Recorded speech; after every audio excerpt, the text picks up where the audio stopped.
ఆపే పనుల list ESI hospital 1450 కోట్ల రూపాయలు ఖర్చు పెట్టబడ్డది. ఇవాళ ఎయిమ్స్ హాస్పిటల్కు 100 కోట్ల రూపాయలు ఖర్చు పెట్టబడ్డది. ఇక్కడ నిర్మాణం అవుతుంది. ఒక్కటి కాదు 50 ఉన్నాయి చదువుకుంటూ పోతే.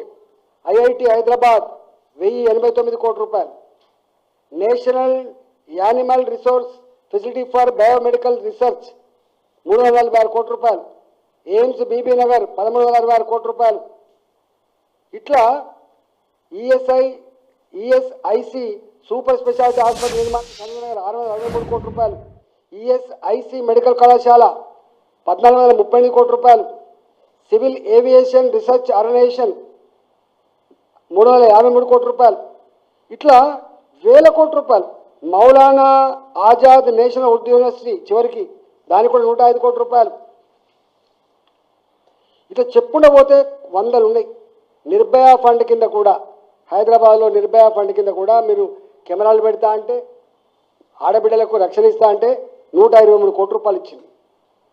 చివరికి పడిపోతున్న కులు కుతుబ్ షా టామ్స్ కోసం కూడా 97 కోట్ల రూపాయలు ఇచ్చింది. ట్యాంక్ బండ్ వద్ద ఇలా పర్యాటకులు ఎవరైతే తిరుగుతున్నారో వాళ్ళు అనుకుంటున్నారు ఇక్కడ రాష్ట్ర ప్రభుత్వం చేసిందని చెప్పి దానికి కూడా కేంద్ర ప్రభుత్వం ఇచ్చింది 45 కోట్ల రూపాయలు. ఇవాళ ఎక్కడ వెలుగులు వెలిగినా ఎక్కడ ఇవాళ రోడ్లు నున్న కనబడ్డా ఎక్కడ ఇలా పెద్ద పెద్ద బంగ్లాలు కనబడ్డా కేంద్ర ప్రభుత్వం ద్వారా వచ్చిన నిధులు తప్ప ఇక్కడ వచ్చినవి చాలా తక్కువ. ఇది మీకు ఈ లిస్ట్ అంతా కూడా ఇస్తే చాలా ఉన్నాయి. ఇవన్నీ నేను ఇవాళ బీఆర్ఎస్ పార్టీ కాంగ్రెస్ పార్టీ ఒకవైపు ఏమో మేమే ఒకరికొకరు ప్రతిపక్షం అధికార పార్టీ అని చెప్పి కోరుకుంటే మన తమిళనాడులో మీరు చూసిండ్రు అక్కడ రీఆర్గనైజేషన్ 2029లో జనరల్ 20 ఒకసారి పునర్విభజన జరుగుతూ ఉంటుంది. దానికోసం మీటింగ్ పెడతా పోయిండ్రు. అంటే ఎంత బాధ్యత అంటే కేంద్ర ప్రభుత్వం ఇప్పటి వరకు ఇవాళ డీలిమిటేషన్ సంబంధించిన దాంట్లో మాట లేదు, దాని విధానాలు లేవు, కానీ పోయిండ్రు. అంటే వీళ్ళకి ఎక్కడ భయం అవుతుందంటే భారతీయ జనతా పార్టీ వేగాన్ని తట్టుకోలేకపోతున్నాం. భారతీయ జనతా పార్టీకి ప్రజల్లో పెరుగుతున్న ఆదరణ చూసి ఓర్వలేని తనంతో ఇవాళ మీది కొట్లాడుకుంటున్నాను, కానీ లోపల మాత్రం అందరూ ఒకటే ఉన్నారు. నేను విజ్ఞప్తి చేస్తా ఉన్నా, ఇక్కడ మజ్లిస్ పార్టీ అదో కుటుంబ పార్టీ, బీఆర్ఎస్ పార్టీ అదో కుటుంబ పార్టీ, కాంగ్రెస్ పార్టీ అదో కుటుంబ పార్టీ. వీళ్ళ ప్రాణం అక్కడ ఉంటుంది, సోనియా గాంధీ గారి ఇంట్లో ఉంటుంది. భారతీయ జనతా పార్టీ మాత్రమే ప్రజాస్వామ్యం మీద విశ్వాసం ఉంచి ప్రజలందరికీ ఇవాళ ఒక చామ్ముకునేటువంటి మహనీయుడు ఇవాళ ప్రధానమంత్రిని చేయగలిగినటువంటి పార్టీ భారతీయ జనతా పార్టీ. ఇవాళ ఎంత దుర్మార్గులు అంటే వీళ్ళు ఇవాళనేమో ఓట్లేదని చెప్పిండ్రు.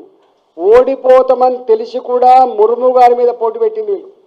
ఒక ఆదివాసీ అడవి బిడ్డను భారతీయ జనతా పార్టీ రాష్ట్రపతి అభ్యర్థిగా పెడితే వీళ్ళు ఓడించాలని చెప్పి కంకణ కట్టుకొని ఒక వేరే వ్యక్తిని పెట్టిండ్రు. అట్లనే మొన్న మా రామ్నాథ్ కోవింద్ గారు వారు నిలబడ్డప్పుడు కూడా ఒక దళిత బిడ్డ ఆయన మీద కూడా పెట్టిండ్రు. అంటే వీళ్ళు బయటికి చెప్పేది ఒకటి, లోపల ఒకటి. వీళ్ళంతా ఒకే తాను ముక్కలు. కార్పొరేటర్లారా మీరు ఆలోచించండి. ఇవాళ బెంగాల్లో ఏం జరుగుతుందో చూస్తున్నాం మనం. ఇవాళ వక్ మీద మాట్లాడుతున్నారు. ఇలా హైదరాబాద్ నగరంలో కొన్ని వేల కుటుంబాలు కన్నీళ్ళు పెడతా ఉన్నాయి. ఇలా వేల కుటుంబాలు జైరాబాద్ నుంచి వస్తారు. మైనార్టీ సోదరులు గ్రామాల వక్ మీద డిక్లేర్ చేసినారు, అన్యాయం సారని చెప్తున్నారు. 100 సంవత్సరాల క్రితం నుంచి వెళ్ళి సాగు చేసుకున్న భూములు కావచ్చు, 100 ఏళ్ల క్రితం కట్టుకున్న కట్టడాలు కావచ్చు, 40 ఏళ్ళుగా 50 ఏళ్ళుగా కొనుక్కొని ఇల్లు కట్టుకున్న కాలనీలు కావచ్చు, అర్ధాంతరంగా 2018లో 19లో ఇవాళ ఈ వక్ఫ్ అంటే ఎంత ఏడుస్తుందో చూస్తూ ఉన్నాం. దానికి వెసులుబాటు కావాలి, ఆ ప్రజలకు న్యాయం జరగాలని చెప్పి ఒక చట్టం తెస్తే ఇవాళ చట్టానికి వ్యతిరేకంగా ఎంత హల్లా చేస్తుందో మీరు చూస్తూ ఉన్నారు. ఇవన్నీ చెల్లవు. తాటాకు సప్పులకు భయపడేది కాదు భారతీయ జనతా పార్టీ, గుర్తుపెట్టుకో. భారతీయ జనతా పార్టీ ఫిలాసఫీ దేశ హితాన్ని కాంక్షించేది. మాకు ఎంపీ లేనప్పుడే 1980లో 1 నేషన్ 1 ఎలక్షన్ ప్రపోజ్ చేసామంటే అర్థం చేసుకోండి మా కమిట్మెంట్ ఏందో. అంటే